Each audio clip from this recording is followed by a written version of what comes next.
আপনার নামে অথবা যে কোনো আইডি কার্ড দিয়ে কয়টা সিম তোলা আছে এখনই সেটা দেখে নিতে পারবেন এই ভিডিওর মাধ্যমে। হ্যালো বন্ধুরা, আসসালামু আলাইকুম। আমরা ম্যাক্সিমাম লোকই কিন্তু এখন রাস্তার পাশ থেকে সিম উঠাই, আর এই সিম ওঠানোর সময় অবশ্যই আমরা ফিঙ্গার ব্যবহার করি। অনেক সময় দেখা যায় এই ফিঙ্গার কিন্তু 2-3 বার আমাদের কাছ থেকে নেয়, তো সিম কিন্তু আমরা একটাই পাই। যদি এমন হয় কখনো সিমের ফিঙ্গার নেওয়ার সময় যে ফিঙ্গার 2-3 বার নিয়েছে, ওই 2-3টাই কিন্তু সিম উঠেছে, আপনি এটা জানতে পারেননি। তো কিভাবে এটা জানবেন, আজকের ভিডিও আপনি প্রথম থেকে শেষ পর্যন্ত দেখতে থাকুন। আপনি নিজেই বুঝতে পারবেন আপনার নামে কয়টা সিম উঠানো হয়েছে। তো ওইখান থেকে কোনো সিম যদি আপনি মনে করেন বন্ধ করতে চাইবেন, সেক্ষেত্রে সেটাও কিন্তু বন্ধ করতে পারবেন। সেটাও আজকে দেখিয়ে দেব, সেটাও আজকে শুনিয়ে দেবো কিভাবে করবেন। তো চলুন মূল টপিক আর কথা না বাড়িয়ে চলে যাওয়া যাক। এর আগে আপনি যদি আমাদের চ্যানেল নতুন হয়ে থাকেন, অবশ্যই চ্যানেলটি সাবস্ক্রাইব রাখবেন। আর যদি আছেন, অসংখ্য ধন্যবাদ। ভিডিও ভালো লাইক করবেন, সুন্দর একটা কমেন্ট করবেন। ফেসবুক পেজ থেকে দেখে থাকলে আমাদের পেজটি ফলো দিয়ে রাখবেন। আপনি চাইলে আমাদের ভিডিওটি শেয়ার করে আপনার টাইম লাইনে রেখে দিতে পারেন। পরবর্তীতে এটা যখন আপনি খুঁজবেন খুব সহজেই কিন্তু সেটা পেয়ে যাবেন। তো যাই হোক, আর কথা বলবো না, চলুন শুরু করা যাক। তো বন্ধুরা, প্রথমে আপনি চলে আসবেন আপনার ফোনে ডায়াল প্যাডে। এরপরে একটা কোড এখানে লিখে আপনাকে ডায়াল করতে হবে।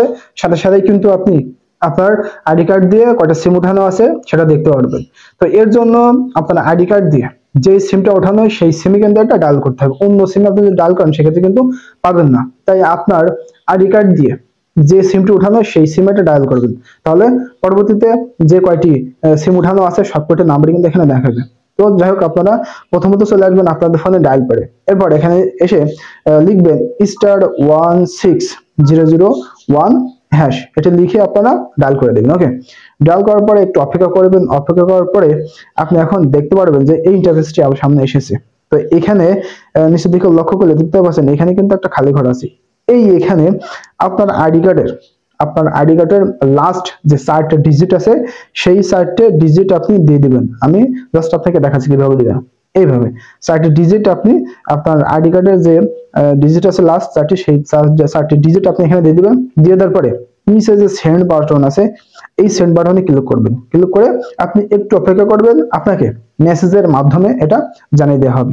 এখান থেকে আপনি আপনার আইডি কার্ডে কয়টি সিম উঠাইছেন সব কয়টা নাম্বার কিন্তু এখানে দেখাবে। কোন নাম্বার যদি আননোন মনে হয় সেক্ষেত্রে আপনি আপনার কল লিস্টে চলে আসবেন। আসার পরে আপনি আবারও কাস্টমার কেয়ারে কল দিবেন। দেওয়ার পরে আপনি এটা বলবেন যে এই নাম্বারটি আমার নয়, এইটা আমার আইডি কার্ডে ওঠায়নি, অনেকাংশিক ভাবে উঠেছে, এটা বন্ধ করে দেওয়ার জন্য। অবশ্যই তারা বন্ধ করে দেবে। তো এভাবে খুব সহজেই আপনি জানতে পারবেন আপনার আইডি কার্ড দিয়ে কয়টা সিম ওঠানো হয়েছে অথবা আপনার নামে কয়টা সিম ওঠানো হয়েছে। That's it. আজকে ভিডিও ভালো লাগলে অবশ্যই লাইক করবেন, সুন্দর একটি কমেন্ট করে দেবেন।